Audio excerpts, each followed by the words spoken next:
What's up, guys? Today we got the first of our how-to series, Mondays with Mike, and in this one we're going to show you how to install Dean's connectors on your AEG.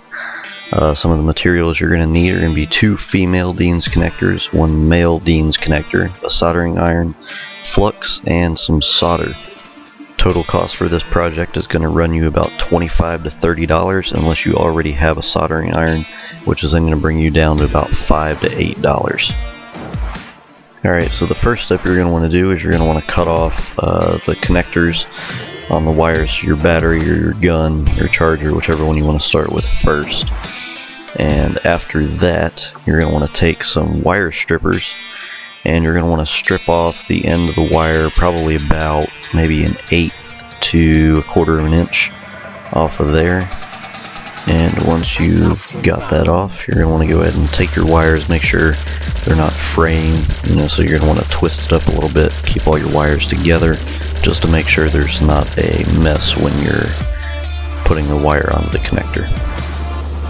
After you've got your wires stripped off, you're going to go ahead and take some of that flux and just kind of lube up the end of the wire there. Don't get too much on there, you don't want to smother it. Once you've got your wire nicely greased, you're going to want to take your soldering iron and some solder, and you're going to get some of that solder onto the wire. Make sure you don't get too much on there. You don't want a giant bubble of solder on your wire, because then you're just going to make yourself look silly.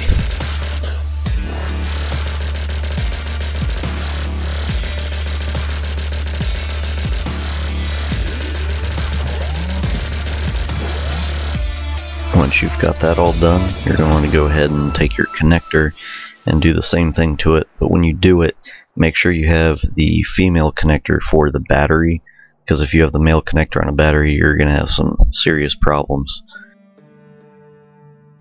So go ahead and melt some of that solder on there after you've got the connector all lubed up. Once again, don't get too much on there, because kind of like that. So you're just gonna clean that up a little bit. Yeah, that's a little bit better. And then you're just gonna take the connector and you're gonna do the exact same thing to the other one. We're gonna go ahead and speed things up here, that way you don't have to sit here and watch us do the same thing over again.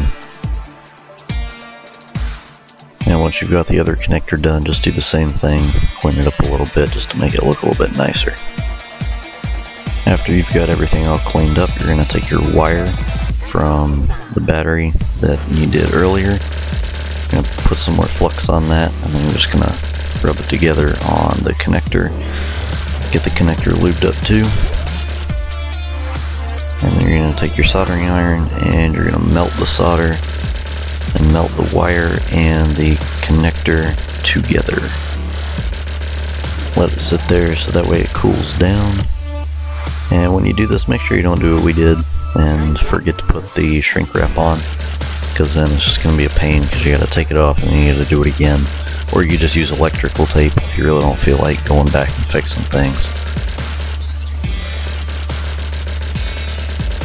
But once you get the shrink wrap back on the wire, you can go ahead and just do the same thing again. Heat it up, get it to stick, maybe. And wait for it to cool. You don't want to try and slide the shrink wrap on there when it's still hot, because then it's going to shrink before you even get it to the end. So you gotta let it cool there for a second.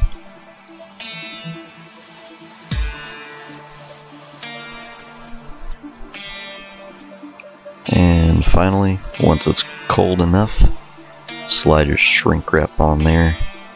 Make sure you got it on good the way you want it. And then you're going to take your soldering iron and heat the shrink wrap.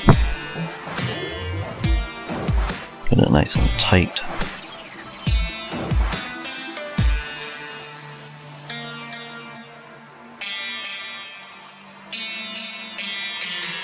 Alright, and then once you got that, you're just going to go ahead and do the exact same thing to the other side.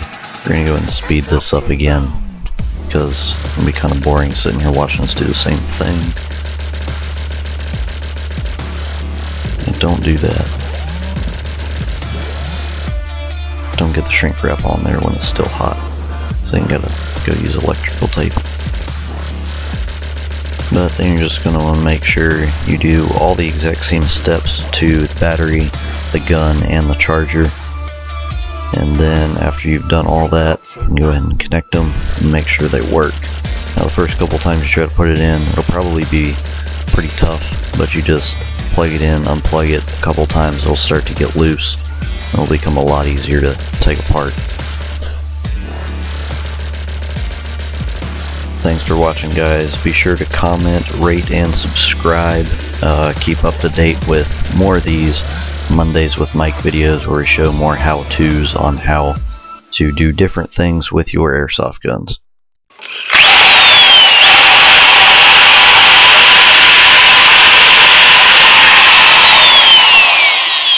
Sound like a waste car.